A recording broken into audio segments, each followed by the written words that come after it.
Hello. Hello. Hello. Bright and cheery. Yeah, we've had a great day.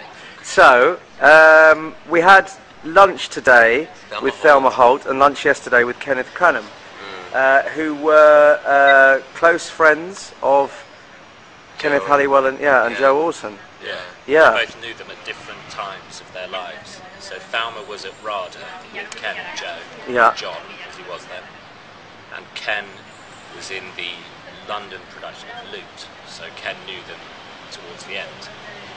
So very very interesting. different perspectives of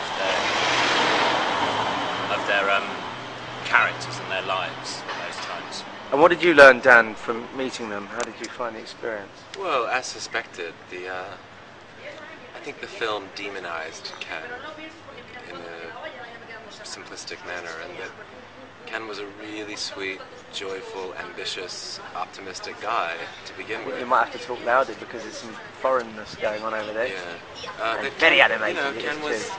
Ken was a human being. He wasn't just some messed up pill-popping addict, who destroyed Joe. He was a really fun, witty, even potentially talented young man who had his whole life in front of him.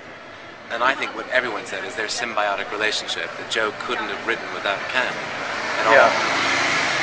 They were so closely intertwined. But in the biography, Prick Up Your Ears, which has been John the main Lahr.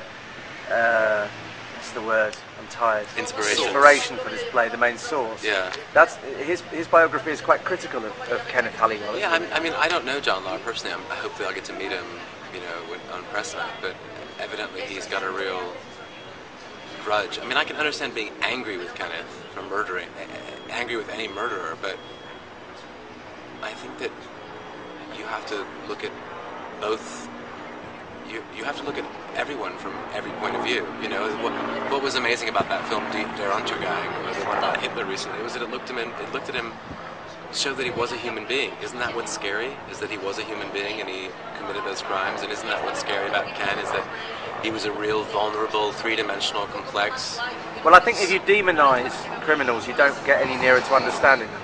Yeah. That's the danger, isn't it? Yeah. And Ken Cranham and Thelma Holt really got a side of Ken that no one else did, that we don't think of now. We just go murderer, we put a label on him.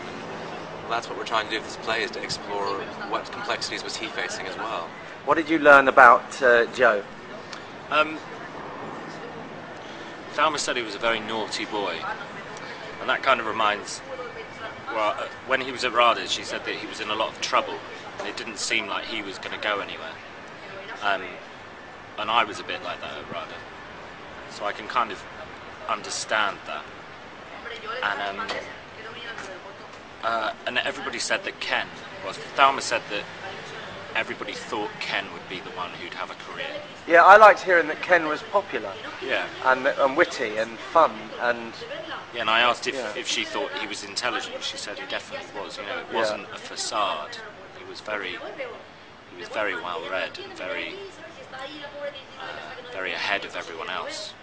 Partly because he was a mature student, I suppose, and he didn't have to go and particularly work or do anything like that. I think we know who the star of this video is. Sorry to change the subject.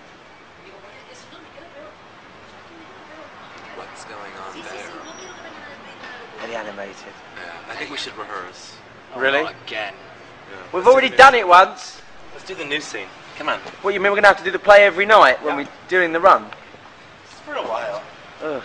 Can I be in Little Britain next time? No. So I don't have to do this? No. Please. Yeah, go on then. Just Who do make you want to be? Can I just be like... Can I be like Bubbles' PA or something? Yeah, that would be Like, lovely. just pay me a lot of money. Who Bubbles seduces? Yeah, she sits on his face a lot. You like the larger lady? Oh yeah. All right, I'll put in a word. Because then I've got I won't have contact. to do this shit anymore. I could just kind of relax on a big hay bale of money. Okay. Is that all right? Yeah, it's a deal. All right, cool. All the best.